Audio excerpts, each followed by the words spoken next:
서서히 김건희의 정체가 드러나고 있어요. 드디어 내란숙의 정체가 서서히 드러나고 있어요. 김건희가 비화폰을 썼잖아요. 노상훈도 썼어요. 둘 다 민간인이에요. 각부 장관들, 중요한 장관들도 비화폰을 썼습니다. 대통령실 경호처에서 지급을 했어요. 이 서버가 아직 압수되고 있지 않아요. 그 서버를 압수하게 되면은 이 비화폰을 누가 누구하고 통화를 했는지 다 드러나죠. 김건희가 장관들하고 국정원장하고 노상훈과 전화하고 통화한 내역들이 다 나오니까 죽기 살기로 검찰에서 지금 맡고 있는 거예요. 이 김성훈 경호처장에 대한 체포영장, 구속영장을 맡고 있습니다. 맡고 있고 또 이 서버에 대한 압수수색도 완전히 맡고 있는 겁니다. 내란의 본체가 드러나니까 맡고 있는 거예요. 죽기 살기로 맡고 있는 겁니다. 이 내란숙의 정체가 서서히 드러나고 있다고 그러잖아요. 첫째 드러난 게 이 국정원장하고 계엄 전날 이 문자 주고 받은 것, 그게 드러났어요. 계엄 전날 문자 2통이 나왔고 계엄 당일날에 답변을 했다고 합니다. 과연 국정원장하고 김건희가 영부인하고 뭔 문자를 주고받을 일이 있겠어요? 이 노상원과는 전혀 문자를 주고받지 않았을까요? 저는 충분히 주고받았을 거라고 생각합니다. 심지어 통화도 했을 거라고 생각을 해요. 왜냐하면은 이 노상원의 이 수첩 80쪽이 되는데 정말로 놀라운 내용들이, 끔찍한 내용들, 데스노트입니다. 이 처리해야 할 그런 명단이 들어있는 거예요. 1차로 500명 정도가 들어있었다고 합니다. 추후로 1000명, 2000명, 3000명, 몇만 명까지도 이렇게 확대가 충분히 됐겠죠. 이 노상원의 수첩을 감정을 해보니까 국가수 가서 감정을 한 겁니다. 했니까 필적을 감정을 할 수 없대요. 섞여 있다는 거예요. 여러 사람의 필체가. 과연 누구의 필체가 섞여 있을까요? 이 노상원의 수첩에 누가 이런 명단들, 이 전체적인 계엄의 실행 계획서죠. 그리고 데스노트를 포함해서 중요한 내용들이 다 담겨 있어요, 거기에. 이 김용현이가 불러주는 거 적었다 하는데 과연 김용현만 불러줬겠냐고요. 이 명단을 보게 되면은 김용현이 아니고 김건희와 관련되는 인물들이 굉장히 많습니다. 이 윤석열과 관련되는 인물들이 많아요. 그래서 과연 이 노상원의 수첩을 누가 완성을 이것저것 채워줬겠느냐라는 겁니다. 김건희가 이런 습성이 있대요. 잘 끼어든답니다. 얘기에도 대화 중에도 잘 끼어들고, 남이 얘기하고 있는데도 끼어들고, 단둘이 얘기하고 있을 때도 끼어들고, 또 심지어 이렇게 수첩에도 적어준답니다. 얘기하다가도 끼어들어서 수첩에도 적어준답니다. 이런 습성이 있다라는 얘기가 있어요. 그런 것들로 봤을 때 분명히 김건희의 역할이 있을 것이다라고 저는 생각합니다. 이 체포해야 할 명단 중에 한동훈이 있어요. 또 이번에 드러난 게 최재형 목사가 있어요. 디올백을 줬던 목사님. 최재형 목사, 한동훈, 누가 그 명단을 줬겠어요? 당연히 떠오르는 게 김건희 아니겠어요? 최재형 목사와 관련되어 있는 건 김건희밖에 없으니까 당연히 김건희가 그 명단을 줬을 거라고 생각이 드는 거죠. 이성윤 의원도 있죠. 이성윤 의원. 그건 윤석열과 관련 있는 거죠. 윤석열이 극도로 싫어했던, 노발대발했던 서울중앙지검장, 현재는 국회의원이죠, 민주당. 이런 것들을 봤을 때 충분히 윤석열과 김건희가 명단을 건넸을 가능성이 상당히 많고, 이 노상원의 수첩 충분히 수사가 이루어져야 되는데 김건희가 관련돼 있을 가능성이 상당히 많다는 얘기입니다.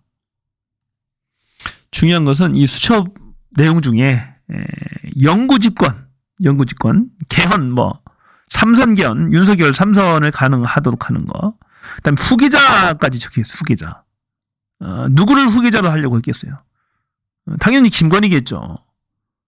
그러니까 얘네들이 영구 집권을 꿈꿨다는 겁니다. 이걸 가지고.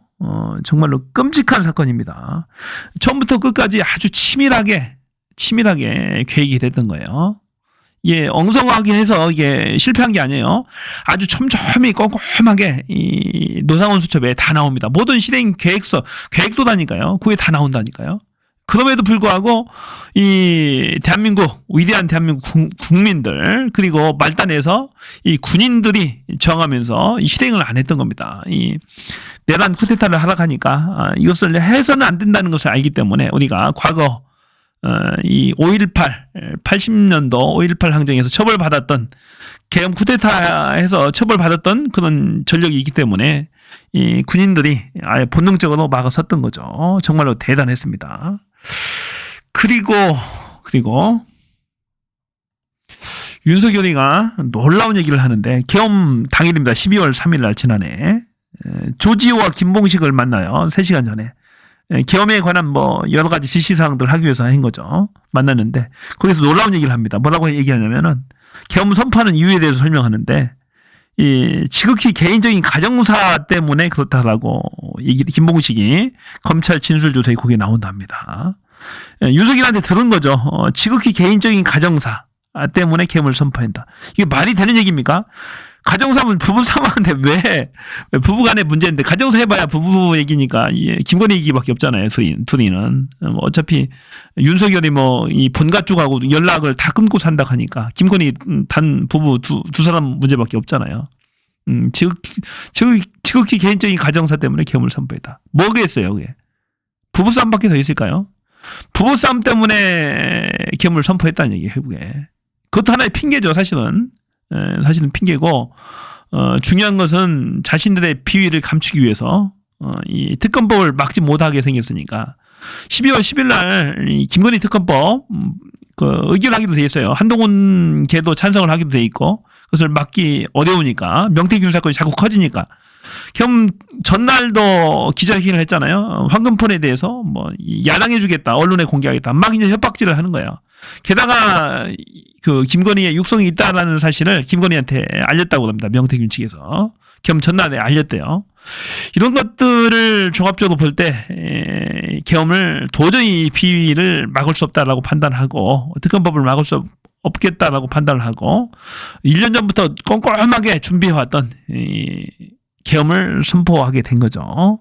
당연히 지들은 성공할 걸로 봤어요. 친위 쿠데타가 실패하는 경우가 없으니까 당연히 성공하겠거니 하고 안심하고 화요일 날 저녁을 선택했던 겁니다. 주말도 아니고 새벽도 아니고 밤 10시를 선택했는데 결과적으로 23분 늦어져서 밤 10시 23분에 계엄을 발표를 하게 됩니다. 그런 것들로 볼 때 이 김건희가 상당히 관련이 많다. 굉장히 관련이 많다. 이 부부의 비위를 감추기 위해서 계엄을 선포하고 영구 집권을 하려고 했던 끔찍한 사건이죠.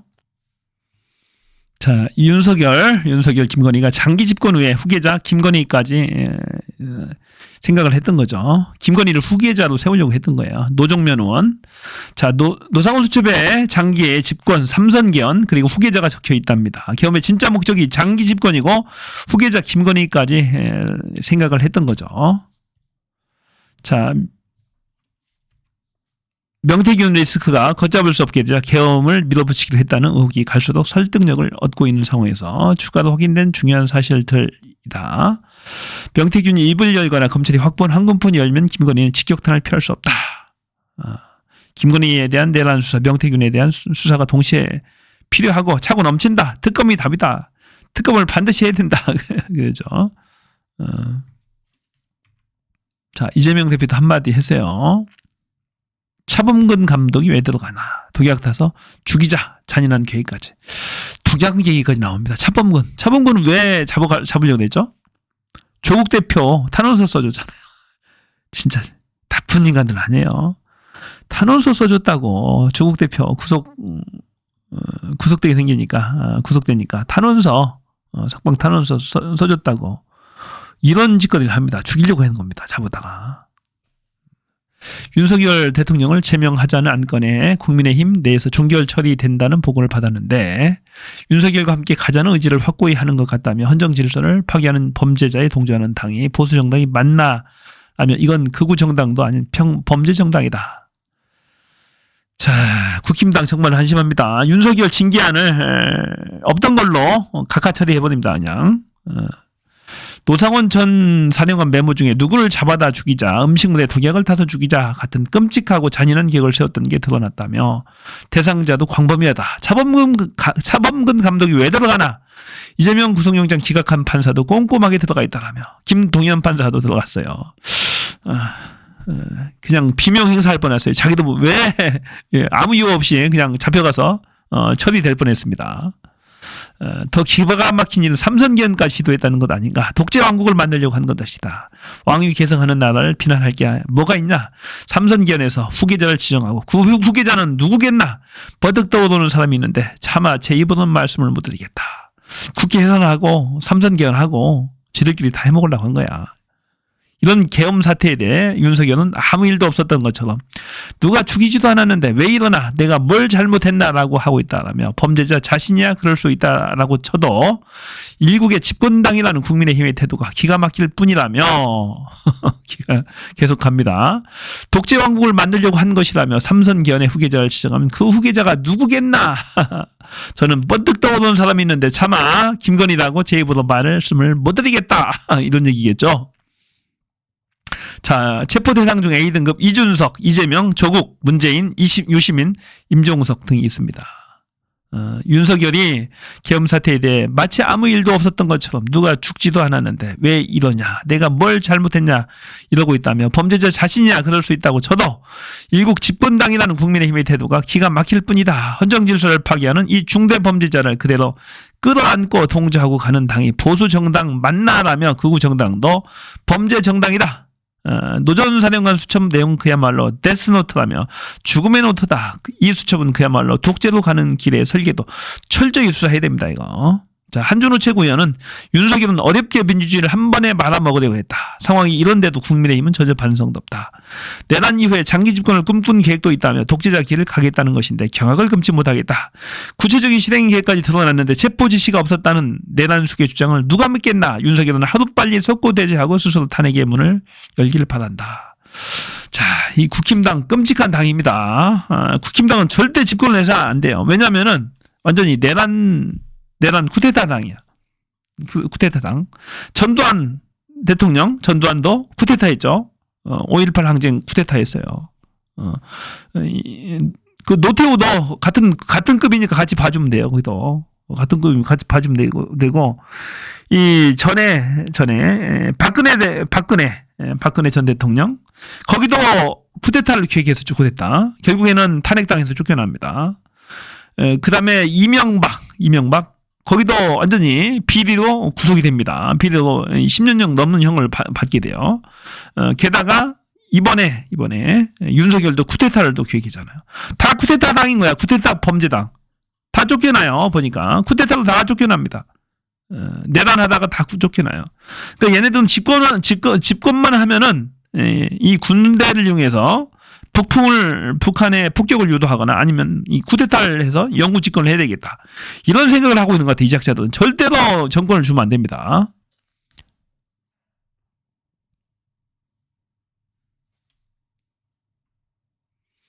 자, 이재명 대표.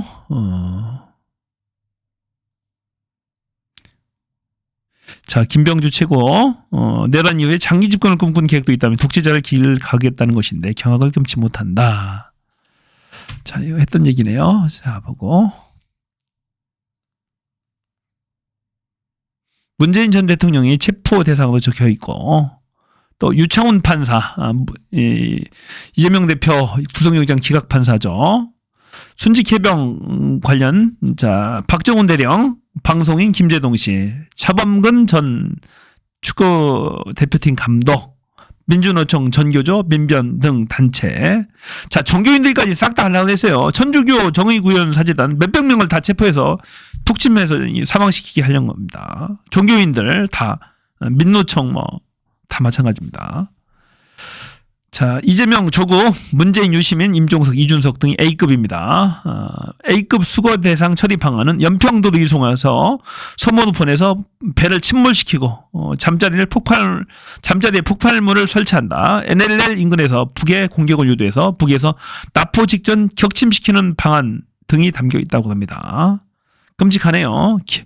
연평도 앞바다에서 그냥 수장될 뻔한 거야. 김용현 전 장관이 불러주는 대로 받아 적었다라고 노상원은 경찰에서 진술했다고 합니다. 제가 이게 김용현만 관련되는 게 아니에요. 명단 보면은 한동훈도 있고 이 최재형 목사도 있고 이 김건희와 관련이 많다니까요. 자, 김건희와 노상원은 비화폰을 들고 있었다라는 얘기입니다. 수시로 통화할 수 있는 위치에 있었다. 기가 막히죠. 자, 다마 전 국민 선별 출국 금지. 전 국민 출국 금지도 있어요. 헌법 개정 재선에서 3선까지 가능하도록 윤석열을 NLL 북방 한계선 인근에서 북의 공격을 유도해서 사망케 한다. 북풍 공작 등의 정황이 있다라는 얘기. 끔찍합니다. 헌법 개정 추진했다고 했죠. 재선에서 3선 문구 비상계엄을 선포한 뒤 국회 정치를 개혁하고 민심 관리를 1년 정도 한 뒤에 헌법을 개정해 윤석열의 연임을 계획했다. 행사 후속 조치 사항이라며 행사는 체포하는 거예요. 체포가 행사입니다. 체포 후속 조치 사항에는 비상계엄 후속 조치로 보이는 부분에는 헌법 개정 3선 집권 영구 집권을 하려고 한 겁니다. 러시아와 중국과 러시아 독재 국가들의 선거 제도를 연구한다. 국회의원 숫자를 2분의 1로 줄여서 말을 못하도록 말할 수 있는 스피커들 줄이는 겁니다. 선거구 조정, 선거권 조항. 자, 끔찍하죠. 끔찍합니다. 비단아 씨 무속인입니다. 청문회에서 노상원이 주로 접촉했다는 비단아 씨가 청문회에서 이런 얘기를 했어요. 노상원이가 김용현이 장관 될 것이다. 그 당시에는 경호처장이었어요. 미리 다 알고 있는 거야. 어떻게 지들끼리 1년 전부터 계획을 했다니까. 쿠데타 하려고 얘네들은. 김 전 장관의 이름과 생년월일을 가지고 와서 이분은 보통 군인이 아닌 것 같다. 이 사람이 나중에 장관이 될 것이다. 라고 노상원이 말하면서 그때는 장관 전이었다. 그래서 이 사람이 올라가는 데 문제가 되지 않겠나라고 질문했다. 이 사람이 관상을 본 겁니다. 사주를 본 거야. 노상원이 이런 얘기를 했답니다. 김용현과 내가 뭔가를 했을 경우 그게 잘 되면 내가 다시 나란 일을 할 수도 있다. 노상원이 배신자 색출을 위한 군인 명단 등을 가지고 와서 점괘를 의뢰했답니다. 그런 적이 있느냐고 물으니까 네. 그러니까 모든 지가 쓸 사람들을 다 부하 직원들도 지가 데리고 쓸 만한 사람들을 다 관상을 봐서 일을 진행을 했던 겁니다.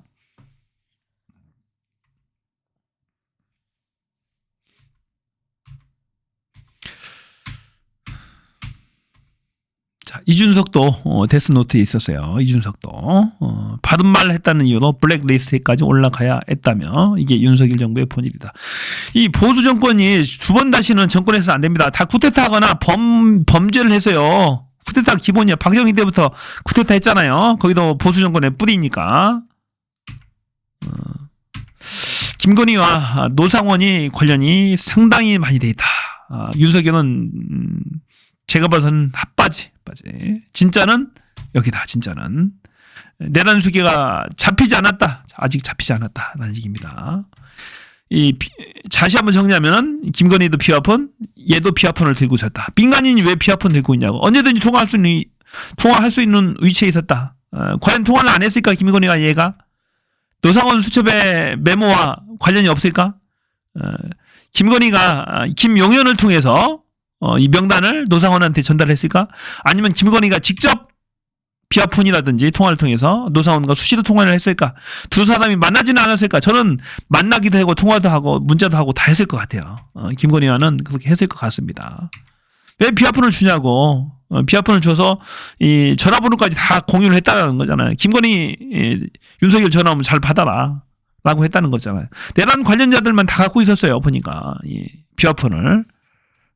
작년도 이 3, 4월 달 안에 줬다고 하니까 그때부터 그 전년도 11월 달 본격적으로는 작년도 3월 달부터 본격적으로 내란을 모의한 거죠. 그래서 내란의 처음부터 끝까지 김건희가 있었다. 대통령 선거 그 당시 이전부터 서울중앙지검장 될 당시부터 김건희가 항상 뒤에서 공작질을 했을 것으로 추정이 됩니다. 검찰총장 될 때도 계속 전보면서 이것저것 뒤에서 조언을 다 했죠. 하고 대통령 출마 과정, 대통령 출마해서 대통령 할 때도 뒤에서 다 코치를 하면서 사실상의 뒤에서 막후의 실력자로 군림하자 했다는 것이 정설입니다. 실제로 그렇게 했죠. 비아폰 가지고 다니면서 본인이 대통령이라고 생각하고 대통령직을 수행을 했던 겁니다. 그리고 윤석열 내란 쿠데타를 이용해서 윤석열과 김건희가 영구 집권을 꿈꾸는 것으로 보입니다. 충분히 설득력이 있어요. 안 그러면 깜빵이고 영구 깜빵인데 이 범죄 행위가 너무 많아서 어쩔 수가 없었어요. 그렇게 할 수밖에 없었지. 얘네들 입장에서는 평생 깜빵에 있느냐, 쿠데타를 해서 영구 집권을 해서 영원한 대통령의 권한을 행사하느냐, 그런 거니까 당연히 후자를 선택했겠죠, 이 사람들은. 자, 탄핵도 이제 마무리 단계에 있습니다. 다음 주면 아마도 변론이 다 끝납니다. 다음 주에 끝나게 되고, 이 탄핵 결과를 알려면은 이 정영식 재판관의 태도를 보면 됩니다. 정영식과 김형두 두 명의 재판관을 보면, 태도를 보면 가장 우측에 있으신 분들이거든요. 근데 두 분의 태도 재판 진행 과정을 보게 되면은 굉장히 희망적입니다. 희망적이고, 이 위헌 위법을 확신하는 듯한 발언, 그리고 핵심을 콱콱 찌르는 답변들, 심지어 정영식은 끌어내라고 한 거 아니냐라고 이 수방사 이준우가 이 묵비권을 헌재에 나서 행사하니까 그 밑에 그 부하 직원이죠. 그 부하 직원, 수도 경비 여단장을 불러서 끌어내라고 하지 않았느냐라고 명확하게 질의를 합니다. 그래서 답변을 유도했고, 거기에 대해서 이렇게 얘기하는 그 윤석열 측을 막 혼내기까지 합니다. 그런 태도로 볼 때 이 김영도 재판관과 정영식 재판관의 입장을 알 수가 있을 것 같아요. 그래서 8대0 또는 9대0으로 탄핵은 확정된 것 같습니다. 확정된 것 같아요. 극우 보수들도 아마도 잘 알고 있을 겁니다. 지금 자신의 윤석열을 이용해서 자신들의 지지세를 결집을 하는 겁니다. 이 차기 대통령 선거에 대비를 하고 있는 겁니다. 윤석열이 살아 돌아올 것이라고 아무도 생각을 안고 있습니다. 단지 그냥 죽으면 이게 보수가 뿔뿔이 흩어지니까 똘똘 뭉치는 계기로 지들이 윤석열을 이용해서 삼고 있는 것 같아요. 차기 대통령 선거에 이용을 해먹는 거죠. 결국 윤석열은 탄핵이 될 겁니다. 탄핵이 되고 대통령 선거는 3월 중순이면은 탄핵이 확정이 되겠죠. 적어도 3월 10일에서 3월 15일 사이에면은 탄핵이 확정이 될 겁니다. 그래서 대통령 선거가 4월, 5월 중순 이전에는 실시가 됩니다. 2달 정도의 선거 운동을 하고 그렇게 될 겁니다. 그래서 큰 걱정을 안 하셔도 잘 될 걸로 저는 보고 있습니다.